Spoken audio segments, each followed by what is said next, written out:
Okay, so last but not least, Mary, I thought we lost you, but you're here. Sorry about that. My sincere apologies, everyone.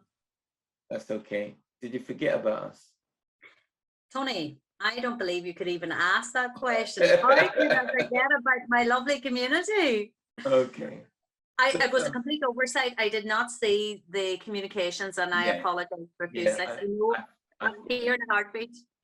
Yeah, no, I figured that is what happened, and that's why it came to me like, that's not like Mary, so let's give her a call. So I'm glad that you're here. Thank you. We really would love to hear from you in terms of your experience, in terms of what the 90 days has done for you. Okay. Thank you, Tony, as always, and I mean a heartfelt thank you for Sharon for the call and for pursuing me this afternoon, but much more importantly for the journey and the community that I've entered.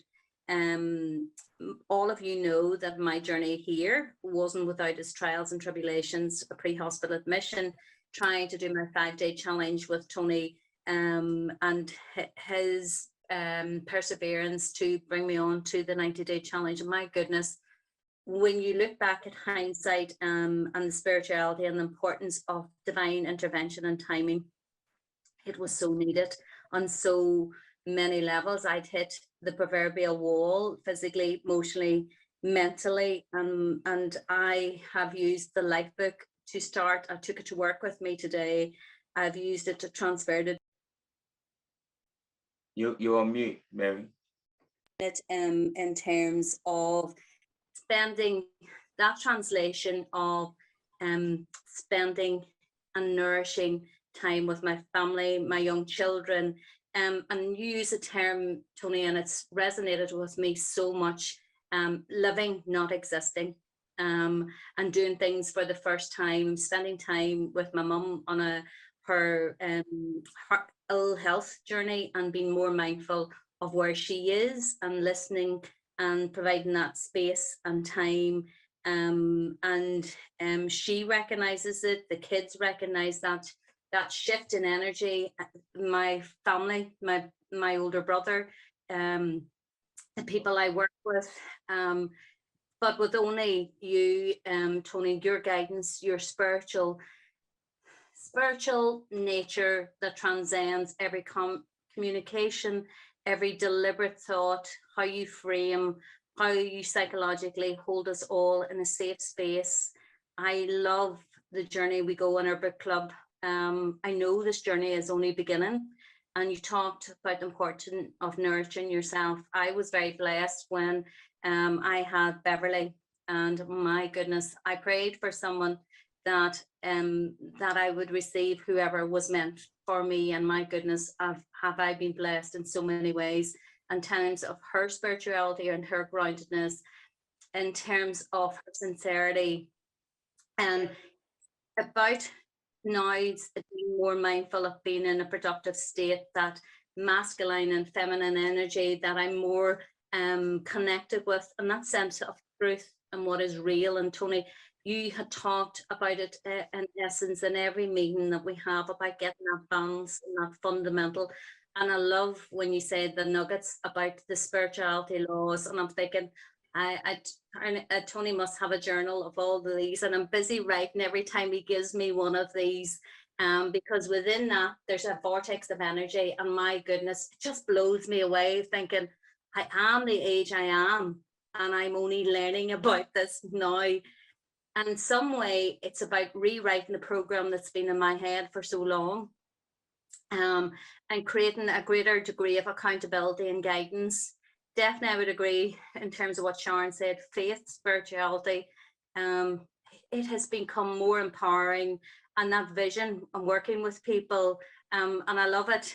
And there is no hiding when you come onto the floor with Tony and the team. It's a good space, and they do challenge you, but from a place of warmth and compassion, and in terms of flourishment. And I love savoring the moment and the time I have with every one of you, because it is about enrichment. It is about that divinity and universal law and how it impacts us even on day to day. I even putting down the car window today and I could hear the birds singing on a busy road, and I'm thinking, why did I never do this before? And just being mindful of others and trying to service other people. And I would find myself doing things that being more giving of my time and being of that service to others. That, Tony, you're the epitome of it in all of the work that you've guided the community. And it's the investment. Yes, there's a financial investment, but with you, it's the energy, it's the spirituality, it's about that connection to truth and power. And somewhere along that line, you brought a humility along the way, and that sense of creativity and fulfillment that I'd lost, and that honesty and passion, and it brought about change. And do you know what was the best example? And it was illuminating. I watched the night we done our the Friday night, and how I looked and the energy around me and how happy I was. And I said, Tony, you and the community have given me that gift, the gift of joy back in my life. And I want to thank you sincerely, because that is a rare gift, something that you have nourished. And I don't want that to, that ignition is there. And I just want to radiate to others and to give back what you've given to me tenfold. And I hope I can be humble in accepting the service, whatever way it leads me in the next weeks and months ahead. I love this group, and I say it with a passion. I love the energy that comes from this group, the sincerity, the spiritual governance and guidance. And I want to thank you wholeheartedly. And I don't know if I can say that my sincere and humble gratitude for all that you have given in my journey. And I do believe that this is just the beginning.